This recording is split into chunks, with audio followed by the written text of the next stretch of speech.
สาวร้อยเอ็ดหนุ่มสงขลาวิวามั่นเคียงคู่กันครูรักครูคู่เหมาะสมญาติพี่น้องปรองดองมิตรจิตรื่นรมสุขนิยมสมรสรักประจักษ์ใจพ่อนรงศักดิ์แม่บุญญามาประสานแม่นงคารพ่อทวีศักดิ์ทรงรักให้อาสาสิทธิ์เครือหงส์พงวิไลอวยพรชัยแพทย์และก้องฉลองวิวาเมื่อนี้คุณนนท์มาเป็นนายพิธีให้กับครูมงคลสมรสอำเภอพ้นทองจังหวัดร้อยเกินหรือว่าเมืองร้อยเอ็ดนี่แหละครับซึ่งงานนี้คุณแม่เจ้าสาวเป็นคนประสานคุณนนท์มาโดยตรงและก็ให้คุณนนท์ได้คุยกับเจ้าสาวเพื่อเตรียมการวางแผนในการดำเนินพิธีการในมื้อนี้ครับขบวนขันหมากของเจ้าบ่าวคุณครูกองนายพิชยพงษ์เครือหงส์เดินทางมาไกลจากจังหวัดสงขลาถิ่นใต้นำโดยคุณลุงธนิตคุณป้าจินดาเครือหงส์มาเป็นเฒ่าแก่และก็คุณพ่อนรงศักดิ์คุณแม่บุญญาเครือหงส์คุณพ่อคุณแม่ของเจ้าบ่าวเพื่อกระทำการอันเป็นมงคลในการยกขันหมากฝากขันผู้มอบใส่ตักหักใส่เผาสู่ขอแต่งดองลูกสาวของคุณพ่อทวีศักดิ์คุณแม่นงคานอาสาสิทธิ์นั่นก็คือคุณครูแพทย์นางสาววนิดาอาสาสิทธิ์สาวพ้นทองจังหวัดร้อยเอ็ดซึ่งครูมงคลสมรสกับคบหาดูใจกันมากกว่า9 ปีเป็นรักที่มั่นคงซื่อสัตย์ต่อกันและกันเริ่มต้นจากการเรียนในขณะเดียวกันที่มหาวิทยาลัยราชภัฏสวนสุนันทาเจ้าสาวเป็นคุณครูเอกภาษาไทยส่วนเจ้าบ่าวเป็นคุณครูเอกสังคมศึกษาจุดเริ่มต้นของเรื่องราวความรักก็คือเจ้าบ่าวกลับบ้านอยู่ที่ภาคใต้แต่ว่าหมู่ทรงซื้อไปเป็นร่วมวงประสานเสียงซึ่งเจ้าสาวเป็นหัวหน้าวงก็เลยสานความสัมพันธ์จากเมื่อนั้นจนมาฮอดมื้อนี้เป็นเวลา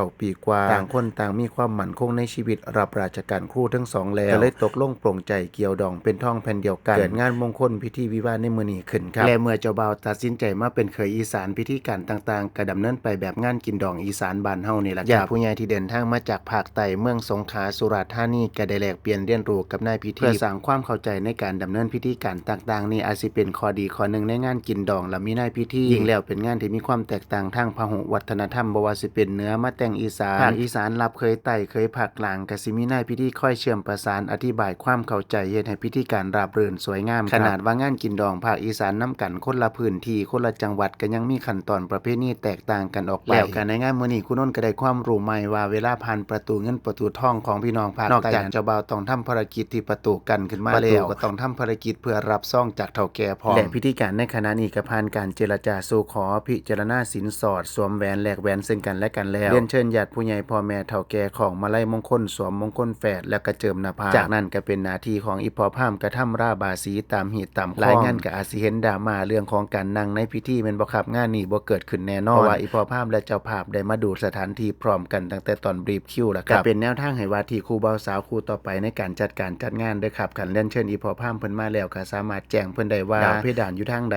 นั่งทิศใดจังสิเหมาะสมตามหีตามคล้องความเชื่อของผู้เฒ่าเพื่อให้บ่าวสาวอุ่นใจญาติผู้ใหญ่ชื่นชมงานของเฮาเทื่อหนึ่งเทื่อเดียวบ่ต้องให้เกิดคอนฟลิกต์ในการจัดการจัดงานหลังจากพิธีบายสีสู่ขวัญแล้วก็เป็นพิธีสมมาผู้ใหญ่หรือว่าพิธีรับไหว้จากนั้นเป็นการผูกข้อไม้ข้อมืออำนวยอวยพรให้โอวาทคำสอนแล้วก็เรียนเชิญแขกผู้มีเกียรติว่าสิเป็นญาติผู้ใหญ่เพื่อนฝูงเข้ามาถ่ายรูปรวมกันแล้วก็เป็นการส่งโตเข้าเรือนหอเป็นเสร็จพิธีมงคลสมรสสุดท้ายนี้ก็ขออำนวยอวยพรให้กับครูบ่าวสาวคุณครูกองและคุณครูแพทย์เจริญรุ่งเรืองในหน้าที่การงานมีครอบครัวที่อบอุ่นมั่นคงตลอดไปขอบคุณสถานที่สวยๆโดยยาดาเวดดิ้งรับจัดงานแต่งอาจสามารถขอบคุณคุณแม่น้องคานครับที่ให้คุณนนท์ไปเป็นส่วนหนึ่งในวันสำคัญของลูกสาวและลูกเขยในเทื่อนี้ผู้ใดมีครูมีฤกษ์บ่คันมีนายพิธีก็เอิ้นใส่คุณนนท์ได้เด้อครับเด้อ